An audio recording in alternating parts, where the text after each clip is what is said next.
so you want to optimize your digestion, you need to eat one thing, one type of fruit at a time. When you do that, if you maintain that, okay, I'm just practicing this myself. I've only started doing this 27 and a half years ago, so I don't really know if it works yet or not, but when you do that, what happens is you're very efficient. Your body doesn't need much food because it's digesting everything as well as possible. So you're getting, and of course, we're eating ripe, fresh, organic food that has all the nutrients intact. They haven't been processed, it hasn't been cooked, hasn't been frozen most of the time. It's all fresh, right? All the nutrients in that food are there intact, and your well-functioning body can use everything coming in. And that means you don't need very much. Okay? This is how I maintain on 1,000 to 1,200 calories a day. Where the average American male, the machine says I should be eating just shy of 3,000 calories to maintain my weight. That's what our scale says. And I eat anywhere from 33 to 35, 38% of that on a daily basis. Now, by the way, the only thing, years ago I met a man, Russian I think, at an event where we were both speaking, and he was a PhD, written a book called Control for Life Extension. And he traveled around the world interviewing centenarians, people who lived to 100 years or more.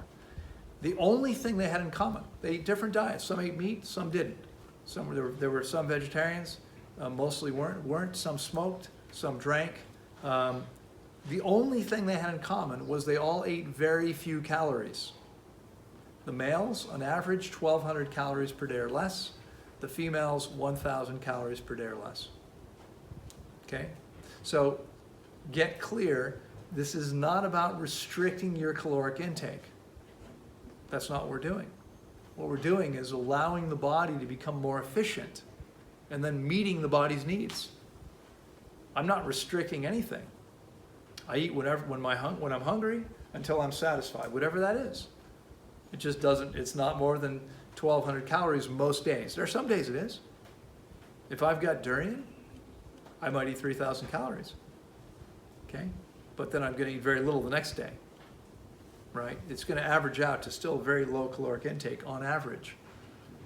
And that means you live longer. Why? Why do you live longer if you do that? Your body's not being used up digesting it. You spend more energy processing food than anything else you do. So you don't want to eat more than you need to. Okay? And it's so important to understand this. So many people, if you read magazines, health and fitness magazines, listen to talk shows, they're constantly talking about how you can raise your metabolism. Why would you want to raise your metabolism? Why would you want to raise your metabolism? Well, a lot of people might want to do it to lose weight. Because if you raise your metabolism, what that means is you're burning more calories with the same amount of activity. So let's equate this to a real life situation, right? You have a car. Most of you have a car. Let's say your car gets 30 miles for every gallon of fuel. Wouldn't it be great if you could tweak it so it could get 15 miles to the gallon instead? Wouldn't that be great? But you've doubled its metabolism. That's what it means. It means you need twice as much fuel to do the same amount of work. Why would you want to do that? You've just become half as efficient as you were before.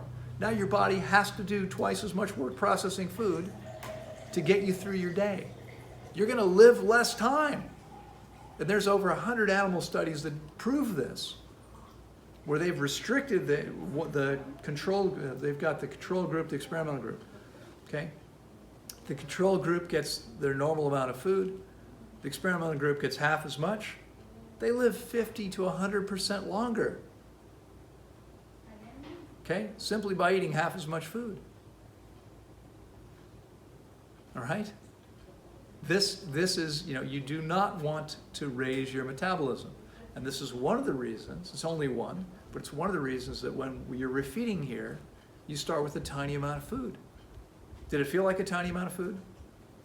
No. Okay. It may not feel like it for some people, but it is. It's a tiny amount. at first. And then the next day it's quite a bit more, twice as much, and the next day twice as much, and then it goes up from there. It starts off very small. Why? Because we don't want your body to be overwhelmed with a lot coming in at once.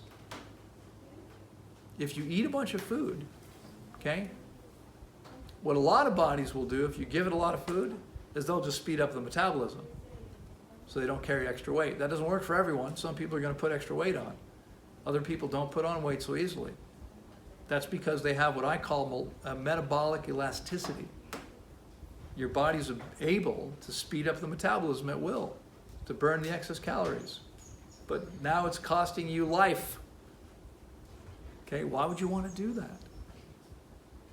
Okay, so what you want to do instead is actually become as efficient as you can be. This isn't by restricting. This is by allowing your body to cleanse and heal, and then eating the food that actually belongs in the body in its natural state, so that you're getting everything you can from everything you eat. When you do that, you simply need less. You don't feel hungry, okay? You don't walk around feeling hungry. You're not tired. You've got tons of energy, more energy, but you're needing a lot less work to process the food.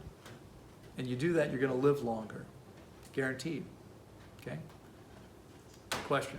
Yeah, that makes a lot of sense, because studies have shown that during the wars, especially Second World War in Britain, people were healthier and had fewer dental issues. I know. And everything was ration, milk, and I know. I'm aware of the studies. There's some other, there's other interesting studies from World War II. In Denmark in World War II, doctors went on strike. I think it was in World War II. Doctors went on strike. Death rate plummeted. Yeah. A lot fewer people die when the doctors aren't working. They go back to work, death rate goes back up.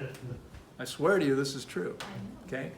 But what you're saying is true. In fact, here's a fact that a lot of people may not know, and sometimes it's difficult to talk about for some people to hear, but World War II, Nazi concentration camps. A lot of people died in the Nazi concentration camps. The people that survived on almost nothing. They'd get a piece of bread and a bowl of watery soup every day. That was it. Probably 300 calories. And so they looked like walking skeletons when they left there. But people went in with heart disease and other conditions, and the ones that survived were healthier when they came out.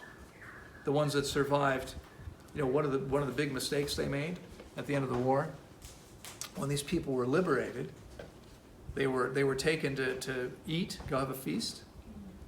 That killed people because their body wasn't ready to deal with that amount of food. Okay, the same thing happens, by the way. It's called refeeding syndrome. If you don't refeed properly, you get yourself in serious trouble. And I deal with people all the time who contact me. They fasted on their own, and they made themselves much worse as a result of eating too much at the end. Okay, you've got to just go very gently. So we've got a protocol I've been using now for more than 20 years with thousands of people. It works really, really well. All right. Any questions about any of that? Okay. Now, people often tell me, I don't want to live forever. Okay, that's good, because you won't.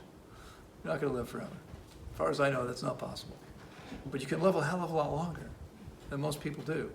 The average person lives to 78, 79, right? In some places, I mean, again, this is a blue zone, so this Nicoya, this part of Guanacaste, this part of this province, is where people live the second or third longest in the world today.